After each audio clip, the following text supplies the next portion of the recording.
With that, I'm going to bring up our next presenter, and that is going to be Fredara Mareva Hadley, who is a visiting assistant professor at Oberlin Conservatory. And I'd also like to give her a shout out for the kind nod she gave one of our other podcasts that we did on another artist who was big around this era, Anita Baker. But yeah, let's go ahead and a round of applause for Fredara Mareva Hadley.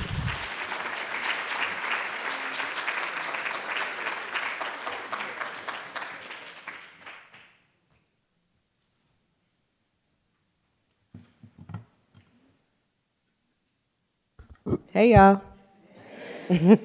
How's everybody doing? Awesome. I don't have nice, shiny visuals for you all today, but I promise you, if I'm not entertaining, at least I'll be brief. So we'll work it out. All right. The title of my conversation today is The Future, Prince's Batman as a Watershed Moment for Black Soundtracks. But I want to start and say that I'm really, really grateful for the work and love that D'Angela does to make sure that we have spaces like this. So I know people have mentioned her, as we should, but can we give her another round of applause, because this is really, there's a lot of love that she puts into this. It's not just come and share, but there's a lot of love, and you can feel that. And I want to shout her out, and I was fortunate enough to be involved with the Love Sexy Symposium last year as well. But she said something in her interview with the Atlanta Journal-Constitution this week that really kind of resonated with me when she said that it's important to her that, her mission is that Prince's name stays on the lips of children, right? I think we can all agree about how important that is. And for me, that statement is so striking because I, too, am a professor, and I teach students at Oberlin. And just to give us some context in terms of age, most of my students were born between 1997 and 2001, so somewhere around Crystal Ball and the Rainbow Children, right? And so they know Prince as their auntie's music, their mama's music, their big brother, sister's music, and they're searching for ways to find Prince for themselves, right? So as I came to try and think about what I would have to share, I was kind of serving dual purposes. I was thinking about how I would talk to my students about why this is something to pay attention to, right? As if Prince is a canon unto himself. But what is it about this project at this particular moment in 1989 that we need to hold in the front of our minds? And I also want to shout out my play cousin, Elliot Powell, in the back, because, shout out to Elliot, because up at University of Minnesota, he's doing so much pedagogical work and making sure that the students there, they're so fortunate to have him teaching them about how to engage Prince's work and his music. So that's where my mind is. I just wanted to share that a little bit in terms of how this is set up. And so in terms of what we're going to talk about, it's broken up into 3 points. I want to talk about Prince's Batman soundtrack as a historical watershed moment, look at my notes, a Black folk culture watershed moment, and a Black pop cultural watershed moment. So those 3 things we'll work through really quickly. All right. So as was mentioned before me, and as we all know, this is 1989, and Batman was not the household comic book titan that we know it to be today, right? This was a gamble of a project. And what is most interesting to me in thinking about Prince's Batman, I always like to say Prince's Batman because I agree in a lot of ways, what he gave us is very different and special from what Tim Burton gave us on the screen. I think it's important to maintain that distinction. And so in thinking about how he comes to the project in 1989, I think we have to remember that in a historical context, Black musicians, composers did not get the opportunity to provide soundtracks and scores for films that did not have primarily Black casts, right? So in that regard, Prince is in a really interesting position in that he inherits the mantle or receives the mantle from Quincy Jones, who had scored over 31 films of both. He did The Wiz and Color Purple and did lots of other films that did not have black casts, right?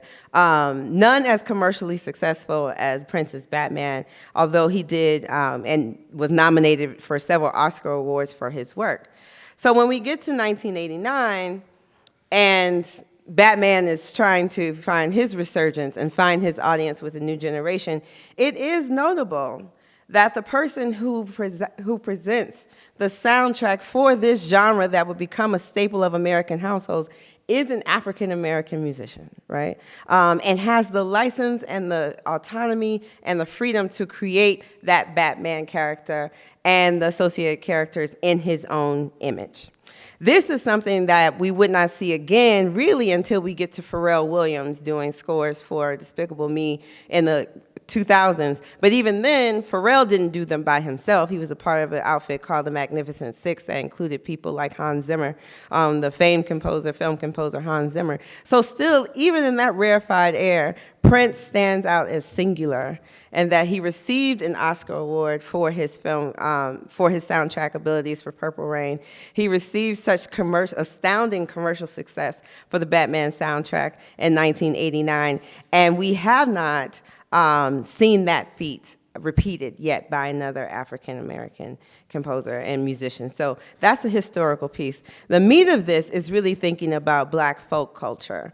And what I mean there is, I said that what Prince did was take this, he was inspired by the rough cut of Batman that he saw, and he took that and generated an entire album based on his pre-existing affinity for the Batman character and what he witnessed, and came up with a completely new interpretation of the mythology, right? And what I think happens is that it places Prince in the role of what we call the trickster, right? In African-American folklore, there is this trickster character who is wily, who is witty, and who is adept at navigating all kinds of hairy situations in the name of freedom, right? And what we basically get is his ability to really kind of use all of his musical prowess, use all of his knowledge of the character, and render all of the voices, all the primary voices in the film through his own lens, okay?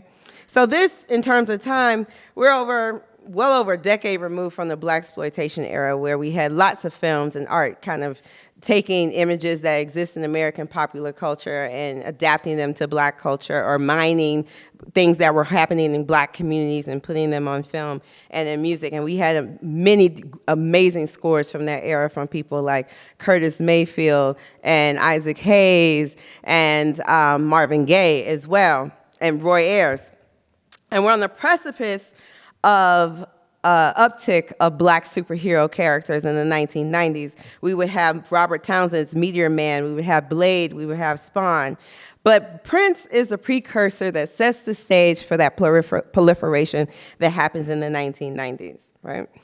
And this is important, again, thinking about my students, for a generation who have now grown up in a Wakanda, we can take Wakanda for granted, Black Panther world, to remember that this was not always the case.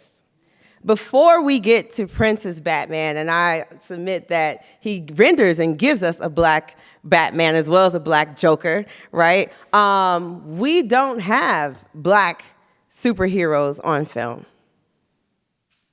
We don't have that. So while we can sit and kind of say like, oh, this is significant, I think it is important to really deal with the resonance of that. He is probably the only, Michael Jackson was in conversation, but Prince's ability to, when I read that anecdote that, there was a conversation about Michael Jackson being involved, all love to Michael Jackson, but he wasn't needed for this. Right? And I think it works better as a seamless imagining of Gotham and the world contained therein, okay? So in thinking about the film as a blockbuster and Prince as a trickster, the writer and journalist Ira Madison commented on Prince's Batman by saying, But with Batman, Prince engaged with pop culture in a strikingly modern fashion, remixing and reinventing a classic character exactly the way we do. This was written in 2016. In 1989, Prince did the same thing. He was talking about how in remix culture, and we've mentioned social media a little bit now, we use pop culture moments, whether it's an award show, whether it's a television show, as our source material to then signify on it and add our own mixture to it. That's what Black Twitter does. That's what our commentary does. And so in 1989, we find Prince using a film, a whole feature film from Warner Brothers, and using that as his source material then to launch and create what he had to offer to us. So going a little bit deeper into this idea of remix culture and signification, we see, I like to think of Prince as the Joker, and that is an act of well-executed signification that allows him to borrow the Joker and transform him into Prince's trickster. In the film, Jack Nicholson's Joker is the world's first homicidal artist. But in Prince's Batman, the songs credited to the Joker and Prince's embodiment of the Joker transformed the tried and true archetype of a witty, socially astute, pleasure-seeking freedom maker. In Ayanna Smith's work on blues criticism and the signifying trickster, she makes the connection between Henry Louis Gates' theory of signification and the blues tradition. And here I also submit that while Prince is certainly drawing on the pop cultural sounds of the day, what he has been and continues to be throughout his life is anchored squarely in the blues tradition. He's one of the finest blues musicians that we have had, both on guitar, both in vocals. If you look at the structure of his song compositions, if you look and analyze his guitar solos, they're squarely, you can draw a straight line from the Robert Johnsons, the Muddy Waters of the early 20th century through what Prince is doing in the 1989 and beyond. And what is so amazing about that is that despite this long-standing lineage of blues music, Prince is able to constantly add his own permutations and use the sounds of the day to give it a modern, dare we say, even futuristic sound, no matter what he is creating. That is all on display and throughout the soundtrack of the Batman film, but particularly in how he embodies the Joker. So in thinking about signification, this is a theory that comes from text and thinking about words. There's this idea that the trickster is a bad man, often confused with the devil, often confused with evil, and this sort of vacillation between light and dark. Good and evil, saint and ain't, is something that's been a recurring theme in Prince's music before Batman and even after, right? But it gives him, the film itself gives him two characters to directly play with, that he does not have to worry about constructing, but can use as his own interpretation for his own views on those things. And so with the Joker in particular, Prince does not embody him as a homicidal artist, but takes that lust for life. And again, thinking about the era in which this soundtrack is created, the end of the 80s, which is known as a decade of greed, a decade of excess, but is turning towards a certain type of conservatism that would coincide with the election of George Bush the Elder, and ideas of temperance and restraints. In that moment, Prince flies in the face of all of that. It was songs like Party Man and delving deeper into this idea that restraint is not necessary and pushing against the norms of the day.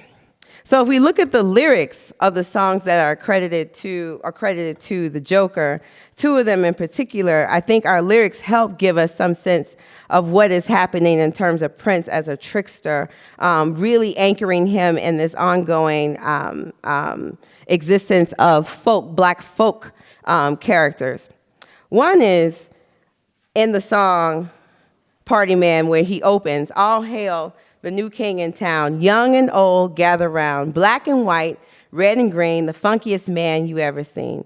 Tell you what his name is, party man, rock a party like nobody can, rules and regulations, no place in this nation, party man. Again, the idea that a good time can and should be had, and the idea that the rogue in the film, the Joker, and not the Batman, is actually the main character. The admission that the rogue is the more interesting character. The admission that in some way, shape, or form, we want the villain to win, conflates our sort of the way comic books tend to be set up, that appeal to our sense of higher morality, what is good and what is right, in confrontation with what we actually desire and want.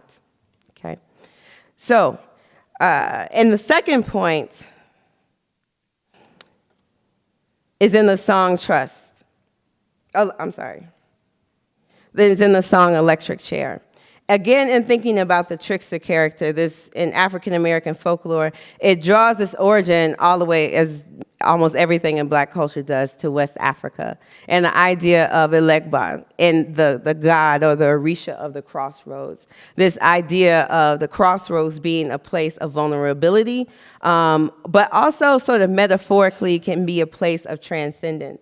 And in the song, he says, if a man is considered guilty for what goes on in his mind, then give me the electric chair for my future crimes. And in that, we see two ideas of crossroads. One is that going from life to death. The electric chair in this country is a part of the death penalty, but also some sense of time, right? Anticipating what is to happen in the future. All of those, both of those ideas, both of life and death, present and future, are deeply embedded in what is thought of as the trickster. So a lot of the critiques I read of this album when I was doing research, they write it off as 80s, the dying gasp of 80s cheese. There's nothing there that has any kind of profound merit and staying power. It is just a money grab done by Warner Brothers that is insignificant.